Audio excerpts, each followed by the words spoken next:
Assalamualaikum warahmatullahi wabarakatuh.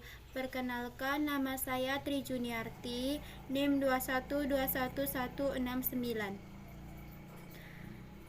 Saya akan membacakan materi UTS Keminangkabauan dari soal 1 sampai 5. 1. Jelaskan filosofi mengapa adat Minangkabau menganut sistem matrilineal. Dalam adat dan budaya Minang, agar kecintaan dan penghargaan kepada kaum wanita selalu hidup dalam jiwa kaum pria, adat menetapkan silsilah keturunan ibu yang disebut sistem matrilineal.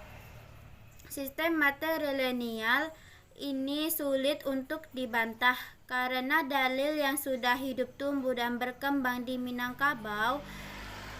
Hal ini yang buat perempuan Minang memiliki keunikan dan keistimewaan tersendiri. Adat Minangkabau memahami kalau perempuan memiliki derajat yang tinggi. Ada hak-hak yang besar diperoleh oleh laki-laki. Namun bagi masyarakat Minang, hak tersebut diperoleh oleh kaum perempuan. Bagi masyarakat Minang, ibu adalah bunda kandung.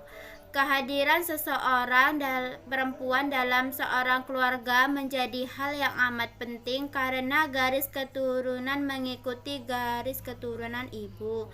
Jika suatu keturunan tidak ada keturunan perempuan, maka bisa dikatakan garis keturunan keluarga tersebut terputus. 2. Jelaskan sistem kekerabatan orang Minangkabau. Minangkabau merupakan salah satu suku di Indonesia mempergunakan matrilineal sistem kekerabatan di mana pembentukan garis keturunan diatur menurut garis keturunan. Sistem kekerabatan di Minangkabau mempergunakan rumah gadang sebagai simbolnya. Harta pusaka yang diwariskan oleh keluarga, rumah gadang, dan aset di bidang pertanian maupun perikanan untuk dikelola dan dimanfaatkan secara bersama satu keluarga.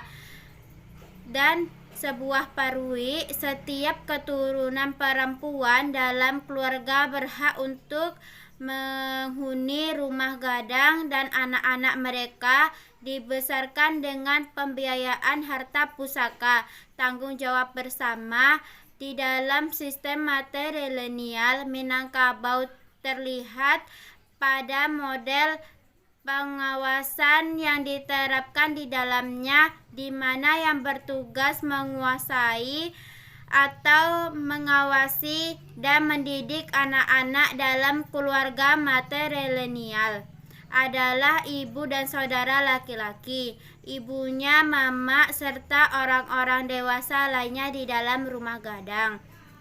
3. Jelaskan apa yang dimaksud dengan tanah ulayat beserta jenisnya. Tanah ulayat diartikan sebagai tanah bersama para warga masyarakat. Hukum adat yang bersangkutan, hak penguasa atas tanah oleh masyarakat hukum adat dikenal hak ulayat, yakni serangkaian wewenang kewajiban suatu masyarakat hukum adat yang berhubungan dengan tanah yang terletak dalam tanah yang di wilayahnya. Jenis-jenis tanah ulayat. Tanah ulayat nagari. Tanah ulayat nagari berserta sumber daya alam yang ada di atas dan di dalamnya adalah hak penguasaan nenek mama keperapatan adat nagari dan dimanfaatkan untuk kepentingan masyarakat nagari, sedangkan pemerintahan nagari untuk mengatur pemanfaatannya. Tanah ulayat suku. Hak untuk memiliki sebidang tanah yang berada di tengahnya dan di dalamnya merupakan hak milik kolektif semua anggota suku tertentu. Penguasaan dan pemanfaatan diatur oleh penghulu dan penghulu suku. C. Tanah ulayat kaum. hak milik atas sebidang tanah beserta sumber daya alam yang ada di atas dan di dalamnya merupakan hak semua milik anggota kaum, yang terdiri dari jurei atau parwi yang penguasaannya dan pemanfaatannya diatur oleh mama jurai atau mama kepala waris. D.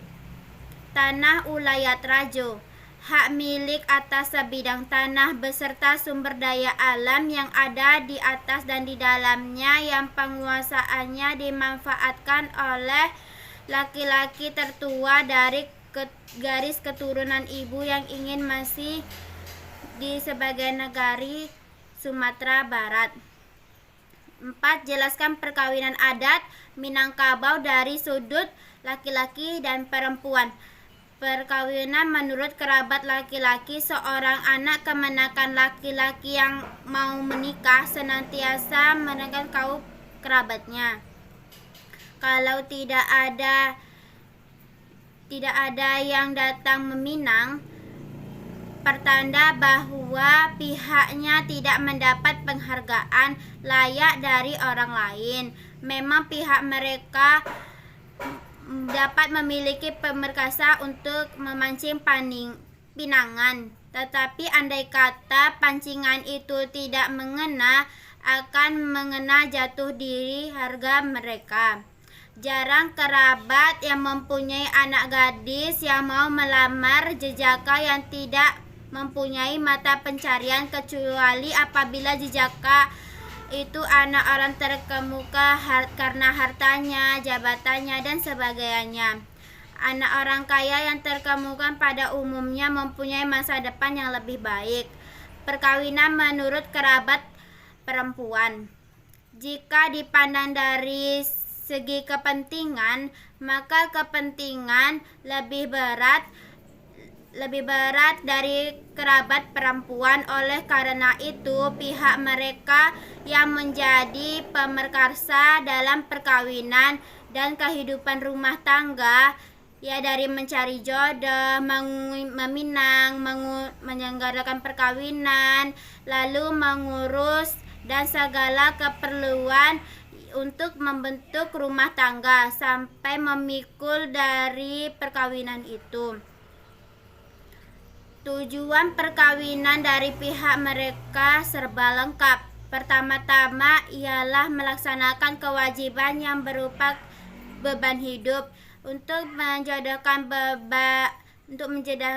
mereka dari beban hidup yang tidak segera mendapat jodoh akan menimbulkan aib seluruh kaum. 5.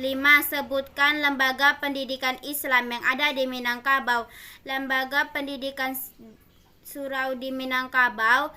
2. Pola pendidikan pesantren di Minangkabau. Hanya itu saja yang dapat saya sampaikan, kurang lebihnya saya mohon maaf. Wassalamualaikum warahmatullahi wabarakatuh.